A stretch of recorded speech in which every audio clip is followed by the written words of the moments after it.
Hey there everyone, meteorologist Jeanette Kaye here. We are streaming live to give you the latest information on our weather. We are still looking at a level 2 out of 5 severe storm risk. That is a slight risk. Large hail with any severe thunderstorm that develops is the primary hazard. I want to remind you that we're not seeing any watches or warnings for our viewing area right now, but that'll likely change as we go through the day. Many will not see severe storms. You want to stay weather aware if you are heading out. Tomorrow, there's still the potential for thunderstorms. However, they may not be as severe. Some of the strongest storms, however, could produce small hail. Here's a look at that level 2 out of 5 severe weather risk, that slight risk for our area, those counties that are highlighted in yellow under that slight risk. And that includes, again, all of South Central Texas. However, I do want to point out that highest confidence for the more intense storms later this afternoon into this evening is across the south. This is where the storms could produce the large hail, the damaging winds. However, don't want to let your guard down farther north. Again, want to be weather aware. The more severe storms have the potential of producing large hail. Conditions are conducive for large hailstones. We're talking 1 to 2+ inches in diameter, plus strong gusty winds, 50 to 60+ miles an hour. That could easily do some damage.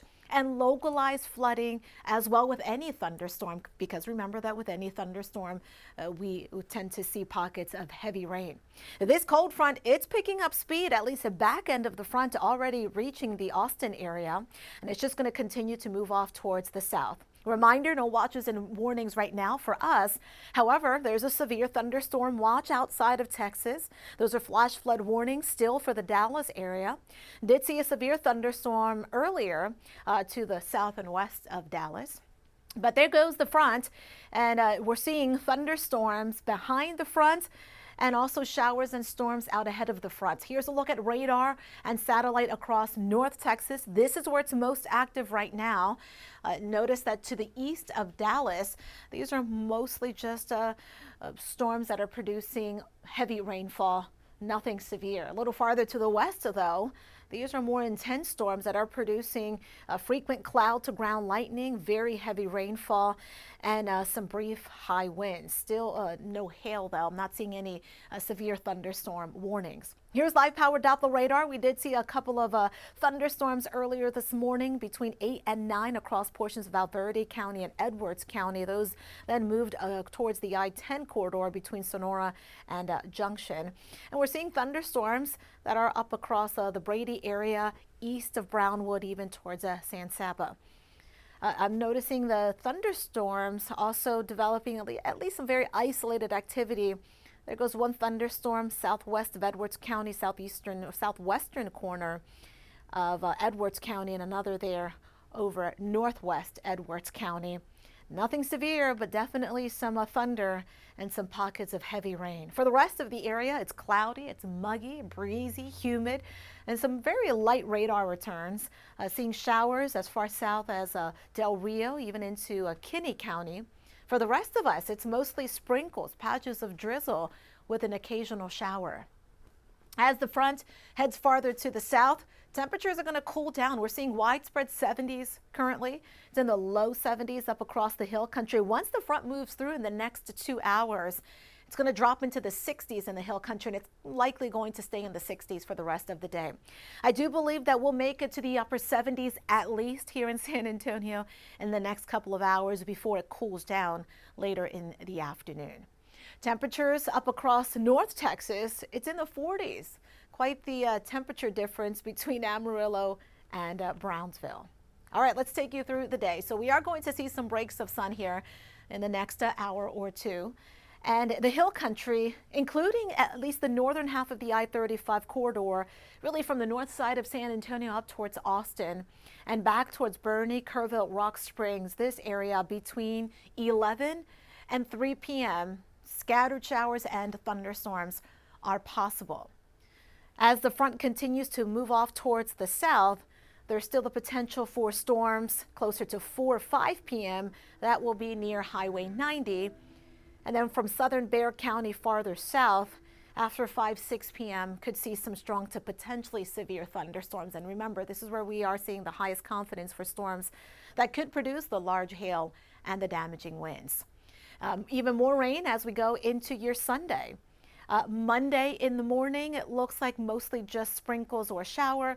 The activity then picks up by late Monday into next Tuesday as an upper level low comes across the region. Expecting a general 1/2 inch to 1.5 inches plus of rain through tomorrow night, but there will be some spots that will likely pick up more than that, possibly over 2 inches of rainfall. Very important to be weather aware over the next 24 to 36 hours. So scattered showers and thunderstorms as we go through the day. Temperatures will be dropping into the 60s here by about 5, 6 o'clock this evening. I think we'll make it to about 77, if we're lucky, 80 degrees, and then it cools down. Daylight saving time, that begins tonight. Clocks bring forward 1 hour, starting at 2 a.m. tomorrow. The sun will come up later tomorrow, but it'll set later. Next week, spring break week, well, it looks pretty wet from Monday night through Wednesday morning, and then it clears out. All right, let's take you back here if you're just joining us, if you're just logging on to Facebook or news4sanantonio.com. I am meteorologist Jeanette Kaye, and I'm here on this early Saturday to give you an update on our weather because we've been talking about the storm risk for the region. There goes the weather maker. It's a surface cold front, very typical spring setup here with the cooler, drier air behind the front, warm, humid air out ahead of the front. And as these air masses collide, we are seeing showers and storms along this front. Now in the upper levels, there's a big storm out west, and that's feeding Pacific moisture right into Texas. So the ingredients are here for this rain event. Here's where it's more active, central and north Texas, seeing gusty thunderstorms just to the west of I-35. This is now lifting north of I-10, Brady, Brownwood, and south of I-20. Pretty active with some strong thunderstorms. In our viewing area, these are the storms closest to the western hill country, the Edwards Plateau. Nothing severe, but a couple thunderstorms there with pockets of heavier rainfall. The rest of us, just sprinkles, mist, but heads up after 11 a.m. up until about 3 p.m. hill country and north side of San Antonio, including Comal County, New Braunfels, up towards Spring Branch, Canyon Lake. This area right around here could see a good scattering of showers and thunderstorms between 11 and 3 o'clock this afternoon. Then it looks like as the front sinks farther south, we'll see more storms developing. The front is picking up speed, so we are expecting it a little sooner. Temperatures ahead of the front, 70s to low 80s, but it'll be cooling down into the 60s later in the afternoon. Have that 4-zone weather app so you can keep an eye on radar. Well, that does it for me. We are going to keep you guys updated through the rest of the day. Chief Meteorologist Chris Suchan will be in today, as well as meteorologist Joe DiCarlo.